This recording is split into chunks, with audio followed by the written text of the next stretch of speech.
Olá, boa noite. Começa agora o Jornal da Justiça desta terça-feira, 4 de outubro. O plenário do Supremo vai decidir sobre a constitucionalidade do regime de separação obrigatória de bens no casamento de pessoas com mais de 70 anos e a aplicação dessa regra às uniões estáveis. Esse é um dos destaques da edição de hoje. E você vai ver também. STF mantém efeito retroativo da decisão que afastou a incidência do imposto de renda sobre pensões alimentícias. Supremo decide que auditores do Tribunal de Contas de Alagoas podem receber o mesmo vencimento de juízes quando exercerem as mesmas atribuições funcionais. E ainda, Conselho Nacional de Justiça suspende a posse de advogado branco que entrou como cotista negro no Tribunal de Justiça do Rio de Janeiro.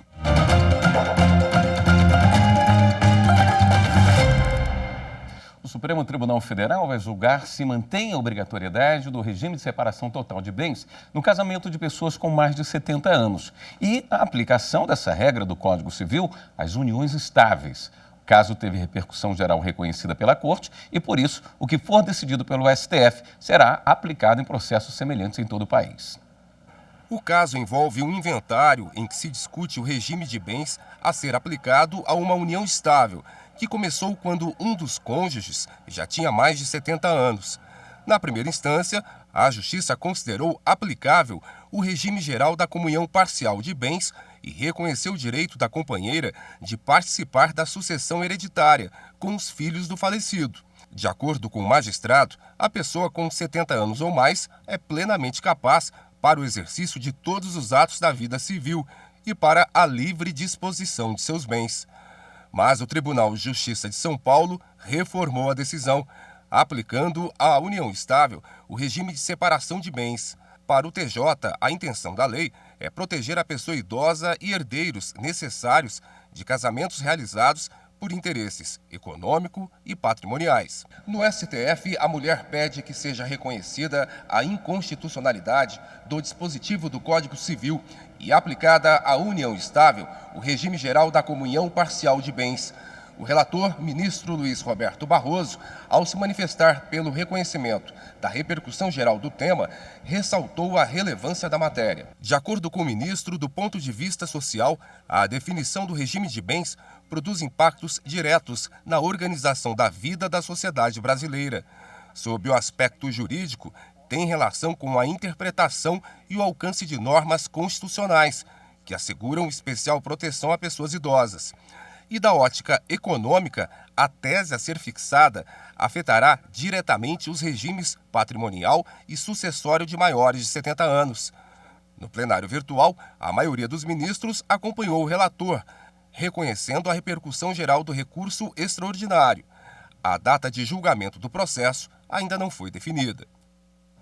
O plenário supremo decidiu que auditores do Tribunal de Contas de Alagoas podem receber o mesmo vencimento de juízes quando exercerem as mesmas atribuições funcionais. O STF também validou uma norma que garante aos auditores o mesmo salário dos conselheiros em casos de substituição. Na ação, o Procurador-Geral da República, Augusto Aras, argumentou que as normas que garantiam a equiparação salarial violariam a Constituição Federal, que proíbe a vinculação ou a equiparação de qualquer espécie remuneratória no serviço público. Só que a relatora do caso, ministra Rosa Weber, afirmou que em julgamentos recentes, o Supremo reconheceu a constitucionalidade da equiparação entre auditores de contas e juízes estaduais.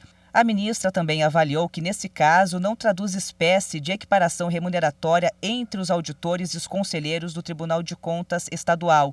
Trata-se, na realidade, de simples pagamento eventual de substituição, motivado pela convocação extraordinária do auditor para substituir o conselheiro no cargo, exercendo suas funções temporariamente.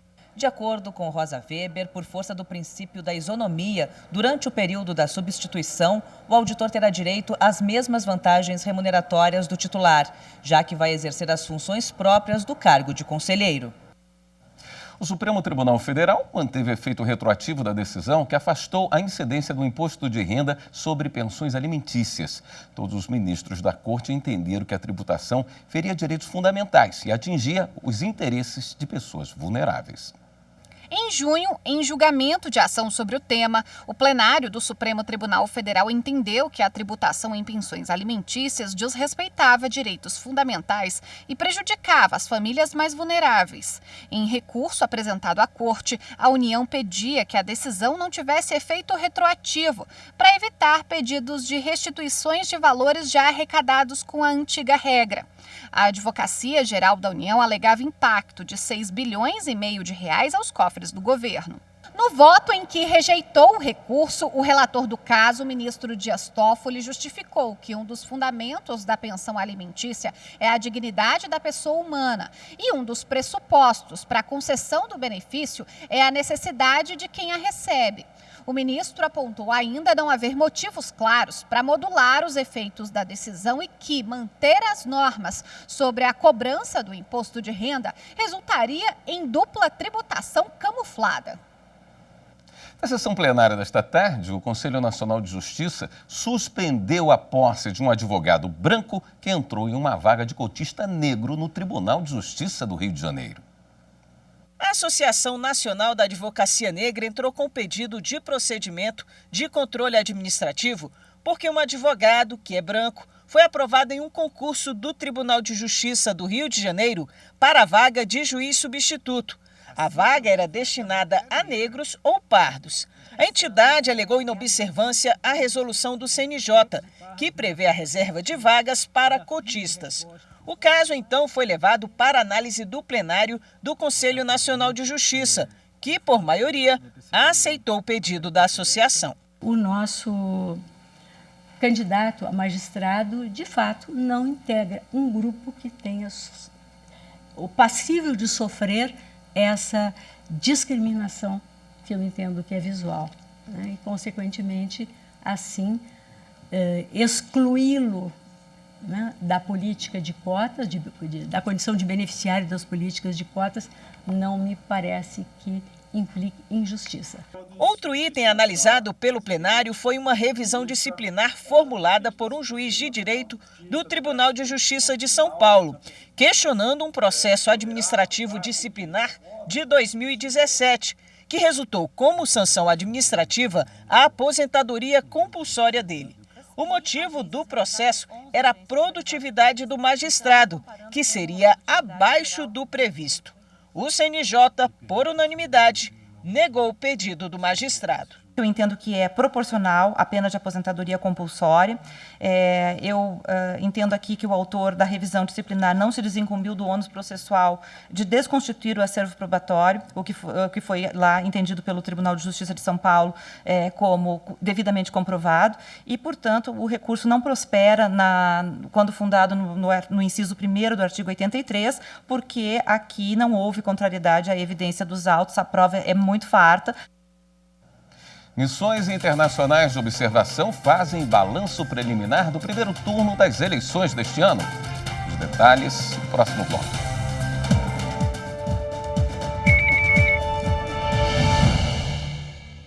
As urnas eletrônicas usadas nas eleições são objeto de análise periódica realizada por partidos políticos e por diversas entidades nacionais e internacionais, e elas sempre se mostraram seguras.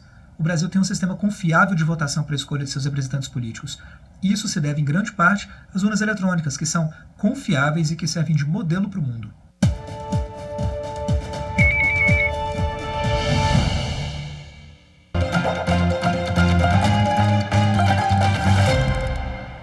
Cinco missões internacionais de observação fizeram um balanço preliminar do primeiro turno das eleições deste ano. A segurança e a transparência do processo de votação foram os destaques. A urna eletrônica brasileira é a melhor e a mais segura. Foi o que concluiu a missão de observação eleitoral da União Interamericana de Organismos Eleitorais, a Uniore. O grupo também afirmou que a máquina é uma fortaleza contra ataques e referência para toda a América Latina. Missões de observação contribuem para que a Justiça Eleitoral possa ampliar a transparência do processo e atestar a integridade das eleições. Nos últimos dias, Além da Uniore, outras 4 missões divulgaram relatórios preliminares sobre o primeiro turno da votação e entregaram os documentos ao presidente do Tribunal Superior Eleitoral, ministro Alexandre de Moraes. Entre elas, a rede dos órgãos jurisdicionais e de administração eleitoral da Comunidade dos Países de Língua Portuguesa, ROJAI-CPLP. Os especialistas afirmaram que a votação ocorreu de forma pacífica, sem interferências ou incidentes, e satisfez os requisitos internacionais. Já a missão de observação formada pela Transparência Eleitoral e pela Conferência Americana de Organismos Eleitorais Subnacionais para a Transparência Eleitoral, a CAOeste, pontuou que o processo de votação brasileiro é cívico e democrático. A Organização dos Estados Americanos, OEA, ressaltou que o tribunal desenvolveu uma série de medidas para fortalecer a transparência e a segurança das eleições. O relatório feito pela Missão Eleitoral Internacional do Parlamento do Mercosul enfatizou as ações de combate à desinformação. Por fim, o grupo elogiou a rapidez com que o TSE divulgou os resultados oficiais das eleições e frisou que todo o processo foi organizado de forma profissional e eficiente. O aplicativo de celular Pardal da Justiça Eleitoral bateu o recorde de recebimento de denúncias em um único dia. Foi no último domingo, dia do primeiro turno das eleições. Em 24 horas foram registradas 5.332 denúncias de propaganda eleitoral irregular. Este foi o segundo recorde consecutivo, já que o app, um dia antes das eleições, registrou 2.069 queixas. Os estados de São Paulo, Pernambuco, Rio de Janeiro, Rio Grande do Sul e Paraná foram os que mais registraram denúncias. Desde o início da campanha eleitoral, em 16 de agosto, o aplicativo Pardal recebeu em média 765 denúncias por dia. Ao todo, até o momento, foram 37.489 acusações de propaganda eleitoral irregular, compra de votos, uso da máquina pública e abuso do poder político e econômico. A apuração é feita pelo Ministério Público Eleitoral, a quem cabe propor a abertura de ação civil pública contra os candidatos, caso fique comprovada a configuração de algum tipo de crime eleitoral. Vale ressaltar ainda que no aplicativo é possível realizar a denúncia de forma anônima, acompanhar a tramitação das queixas e acessar estatísticas de abrangência nacional. É necessário ainda ter provas da suposta irregularidade, como fotos, áudios e vídeos. O horário eleitoral gratuito nas emissoras de rádio e televisão para os candidatos que disputam o segundo turno começa nesta sexta-feira, dia 7, e vai até o dia 28 de outubro. O tempo de propaganda será dividido de forma igualitária entre os candidatos. O candidato que obteve maior votação no primeiro turno será o primeiro a se apresentar, alternando a ordem com o segundo colocado a cada programa ou inserção. Desde as 5 da tarde de segunda-feira, foi liberada a propaganda eleitoral por alto-falantes ou amplificadores de som, distribuição de material gráfico, realização de carreatas ou passeatas, comícios e propaganda na internet. E daqui a pouco tem sessão plenária no Tribunal Superior Eleitoral. O repórter Henrique Amaral tem as informações. Na sessão de logo mais, os ministros devem analisar um recurso de Patrícia Lima Ferraz, suplente de deputada estadual pelo Amapá, contra a decisão do Tribunal Regional Eleitoral do Estado, que a condenou por compra de votos e abuso de poder econômico durante as eleições de 2018. O coordenador da campanha de Patrícia, na época, também recorre ao TSE. A sessão plenária do Tribunal Superior Eleitoral começa daqui a pouco, às 7 horas da noite. A 8ª turma do TST isentou uma empresa goiana de serviços gerais de pagar em dobro o trabalho prestado por empregado na terça-feira de carnaval. O auxiliar de lavanderia trabalhava em regime de 12 horas por 36. Na reclamação trabalhista, ele alegou que a empresa pagava os feriados de forma simples e, por isso, pediu o pagamento de adicional de 100%. O pedido foi aceito parcialmente pelo juízo de primeiro grau, que condenou a empresa ao pagamento em dobro dos feriados, com base nas provas contidas no processo. O Tribunal Regional do Trabalho da 18ª Região em Goiás manteve a sentença. Segundo o TRT, apesar de não haver previsão legal de que o dia seja feriado, os usos e costumes são fontes de direito e a praxe atribui à terça-feira de carnaval a natureza de feriado nacional. O caso chegou ao Tribunal Superior do Trabalho. O relator do recurso da Goiás-Limp Serviços Gerais foi o ministro Aloísio Correia da Veiga. Segundo ele, a data não consta entre os feriados nacionais previstos nas leis 662 de 1949 e 6.802 de 1980. Quanto aos feriados religiosos, o artigo 2º da Lei 9.093 de 1995 exige expressamente o atendimento cumulativo de 2 requisitos: previsão em lei municipal e tradição local. De acordo com o relator, embora sirva de fonte do direito, a chamada praxe consuetudinária, baseada nos usos e costumes, não pode atribuir à terça-feira de carnaval a natureza de feriado para efeito do pagamento em dobro, se não houver previsão em lei. Assim, a 8ª turma do TST isentou a Goiás-Limp Serviços Gerais de pagar em dobro o trabalho prestado na terça-feira de carnaval. A decisão foi unânime. A seguir, Justiça Federal determina a demolição de postos de combustíveis construídos em área de proteção ambiental. Voltamos em instantes.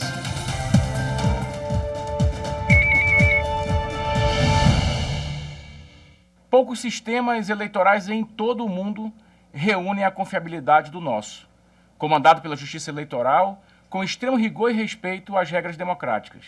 A urna eletrônica é um símbolo da excelência do serviço prestado por ministros, ministras e pelo corpo técnico do Tribunal Superior Eleitoral, desde meados da década de 1990. E ela passou por diversas provações. É testada a cada eleição e respondeu com eficiência, sem que haja nenhum registro ou indício de fraude.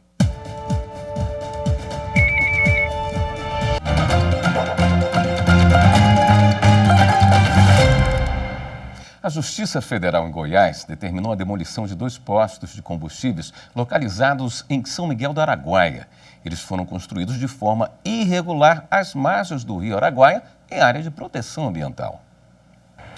A ação foi proposta pelo Ministério Público Federal ao argumento de que as licenças ambientais concedidas pelo Estado não deveriam ter sido emitidas em virtude da ausência de manifestação do Instituto Chico Mendes de Conservação da Biodiversidade, autarquia federal vinculada ao Ministério do Meio Ambiente.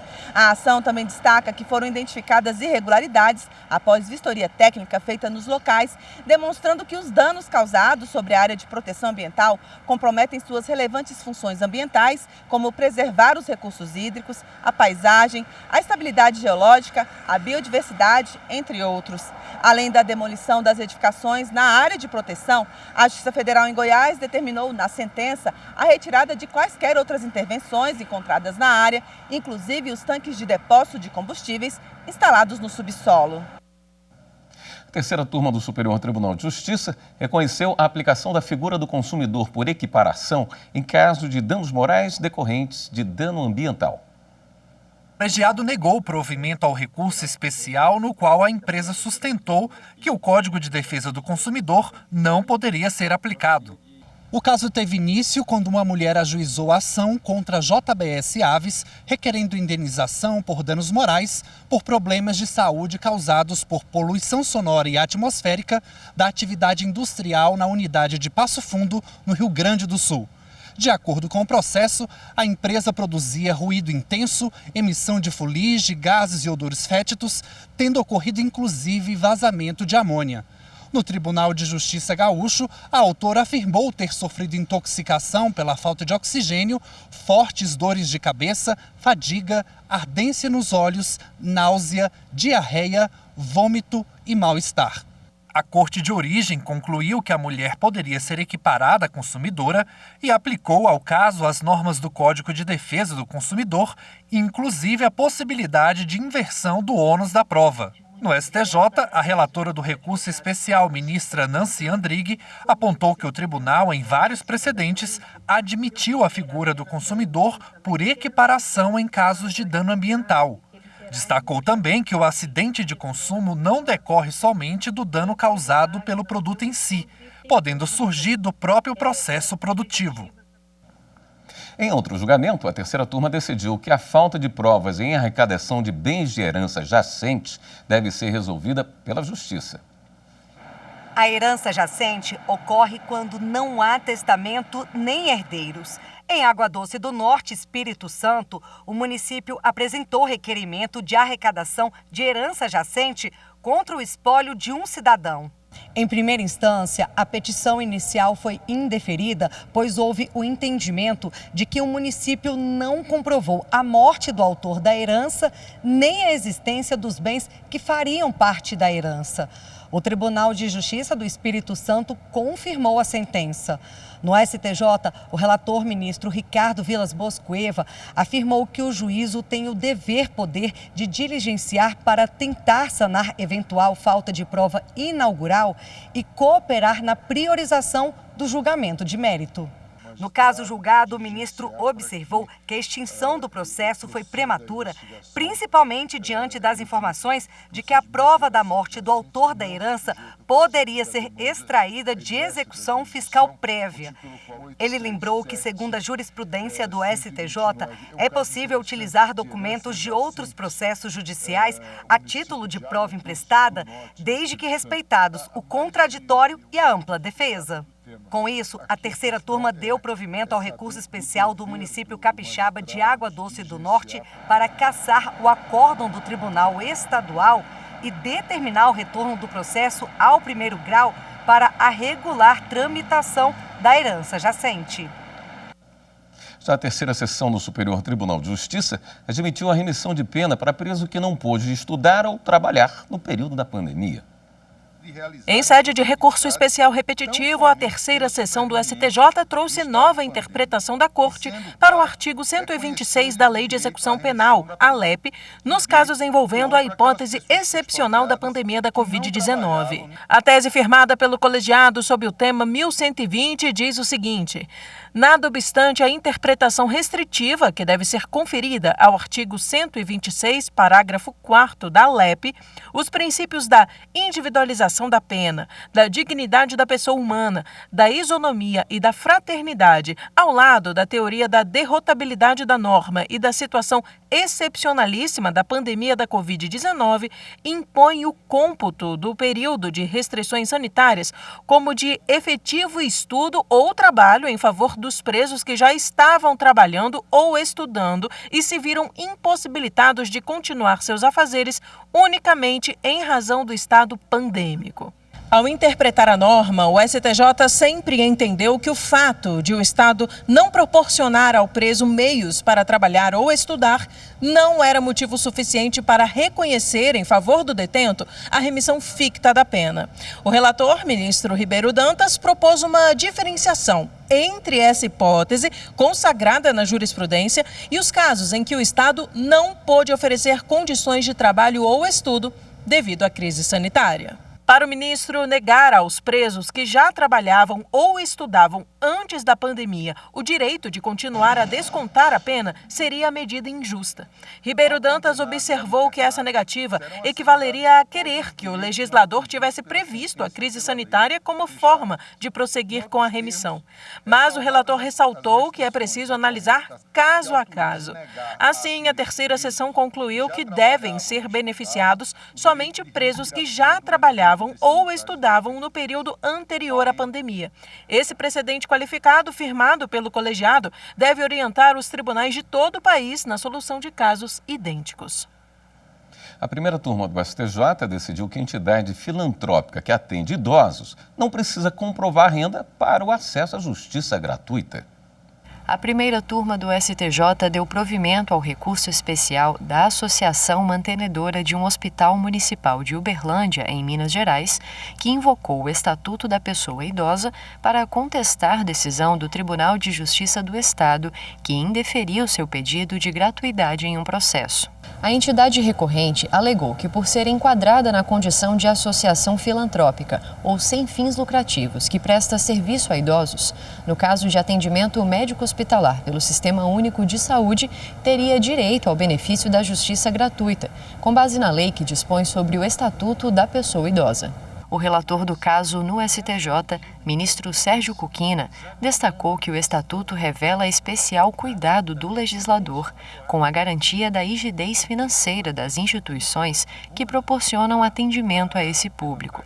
considerando o princípio da especialidade, segundo o qual a norma específica prevalece diante da norma geral, o ministro reconheceu a violação à lei e entendeu que a concessão do benefício da justiça gratuita às entidades filantrópicas ou sem fins lucrativos que prestam serviço à pessoa idosa não pode ser condicionada à comprovação de insuficiência econômica. A primeira turma determinou o retorno dos autos ao tribunal de origem para que, afastada a necessidade de comprovação de hipossuficiência, a Corte verifique se estão presentes as condições previstas no Estatuto para que a entidade possa receber o benefício. Esta edição do Jornal da Justiça fica por aqui. Uma boa noite para você. Até amanhã.